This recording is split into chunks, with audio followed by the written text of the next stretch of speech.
اعوذ باللہ من الشیطان الرجیم بسم اللہ الرحمن الرحیم الصلاۃ والسلام علیکہ یا سیدی یا رسول اللہ صلی اللہ علیہ وآلہ وسلم۔ ناظرین کرام السلام علیکم۔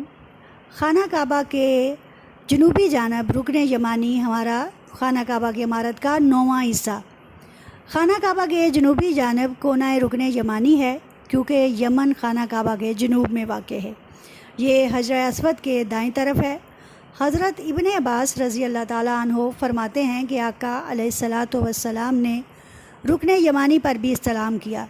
حجر اسود اور رکن یمانی کے درمیان آپ صلی اللہ علیہ وآلہ وسلم یہ دعا فرماتے تھے، وَمِنْهُمْ مَنْ يَقُولُ رَبَّنَا آتِنَا فِي الدُّنْيَا حَسَنَةً وَفِي الْآخِرَةِ حَسَنَةً وَقِنَا عَذَابَ النَّارِ۔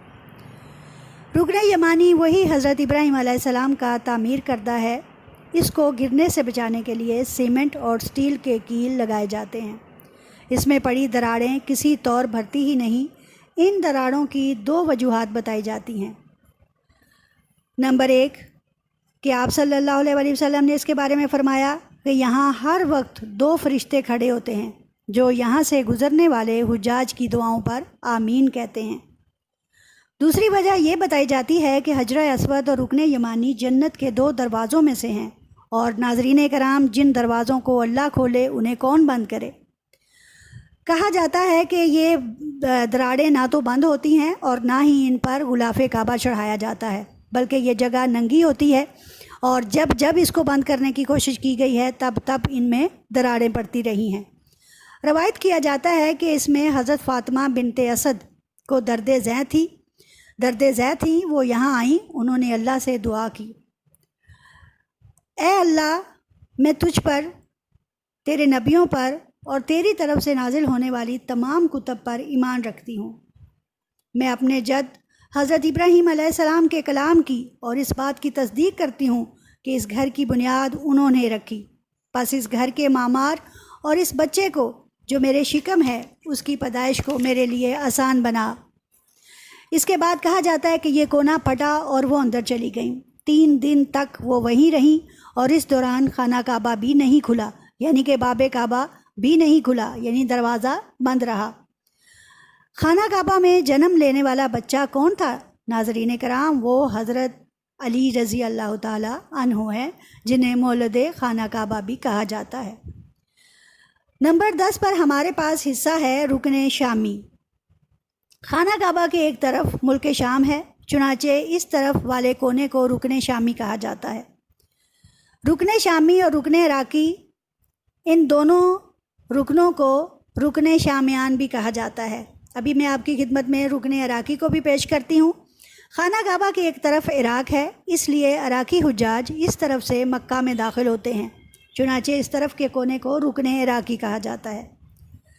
نمبر 12 پہ ہمارے پاس ہے غلاف کعبہ، جس کو کسوۃ الکعبہ بھی کہا جاتا ہے، اور اس کی جو بنیاد ہے وہ کیا ہے کہ غلاف کعبہ کو کسوۃ الکعبہ بھی کہتے ہیں۔ یہ مختلف ادوار میں مختلف رنگوں کا رہا، کبھی سبز، کبھی سرخ، سفید اور کالا۔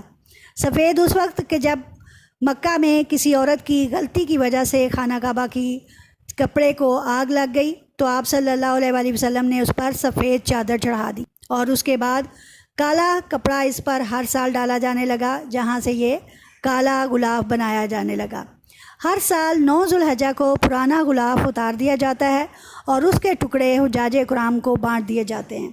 حضرت عمر فاروق بھی ایسا ہی کرتے تھے کہ وہ جب بھی خانہ کعبہ کے غلاف کو اتارتے، اس غلاف کے ٹکڑے کیے جاتے اور ان ٹکڑوں میں حجاج کو وہ ٹکڑے تقسیم کر دیے جاتے، جس کی وجہ یہ تھی کہ خانہ کعبہ کے صحن میں جو گرمی ہوتی تھی، حجاج کرام جو ہیں وہ اس گرمی سے بچ سکیں، وہ متبرکن اس ٹکڑے کو اپنے پاس رکھتے۔ کیا آپ کو معلوم ہے کہ خانہ کعبہ کی موجودہ قیمت، خانہ کعبہ کے غلاف کی موجودہ قیمت 1,70,00,000 سعودی ریال ہے؟ اس کا ایریا 658 مربع میٹر ہے، اور یہ 670 کلو ریشم سے بنتا ہے۔ اس میں کپڑے کے 47 ٹکڑے ہوتے ہیں، اور ہر ٹکڑا 14 میٹر لمبا اور 101 سینٹی میٹر چوڑا ہوتا ہے۔ اس پر لکھی گئی آیات 15 کلو سونے کی تاروں سے تیار کی جاتی ہیں اور خانہ کعبہ کی بیس کے ساتھ کاپر کے چھلوں سے جوڑ دی جاتی ہیں۔ پہلے خانہ کعبہ کا غلاف جو ہے یہ یمن سے تیار ہوتا، پھر مصر اور پھر دوسرے ملکوں سے بن کر آتا، یہاں تک کہ ہمارے پاکستان کو بھی یہ سعادت حاصل رہی جس میں یہ لاہور سے تیار کروایا گیا تھا، مگر اب سعودی حکومت اسے خود تیار کرواتی ہے اور اس کی تیاری میں ہزاروں لوگ جو ہیں اس میں محنت کرتے ہیں، تب یہ خانہ کعبہ کا غلاف جو ہے وہ تیار ہوتا ہے۔ نمبر 13 پر ناظرین کرام، ہمارا آخری حصہ خانہ کعبہ کی عمارت کا وہ ہے آغاز طواف، یعنی جو اس کا حصہ طواف کرنے کے لیے آغاز ہے، میں پہلے بھی ذکر کر چکی ہوں، دوبارہ بتاتی چلوں۔ حجر اسود سے حتیم کی جانب سے طواف شروع ہوتا ہے اور یہیں ختم ہوتا ہے، اور پھر مقام ابراہیم پر 2 رکعت نفل نماز پڑھنے پر یہ حصے جو ہیں ہمارا طواف جو ہے وہ ختم ہو جاتا ہے۔ اور اسی پر ناظرین کرام آپ سے اجازت چاہنے سے قبل یہ بتاتی چلوں کہ حجرہ اسود سے شروع ہونے والا طواف جو ہے یہ 7 مرتبہ طواف چکر لگائے جاتے ہیں اور ان 7 چکروں سے ایک طواف پورا ہوتا ہے، اور ہر طواف پر جو ہے مقام ابراہیم پر 2 رکعت نفل نماز ادا کی جاتی ہے۔ اللہ تعالیٰ میری اس کوشش کو قبول و منظور فرمائے، اور ناظرین دعاؤں میں یاد رکھیے اور اس کار خیر میں اپنا بھی حصہ ڈالیے۔ اللہ حافظ۔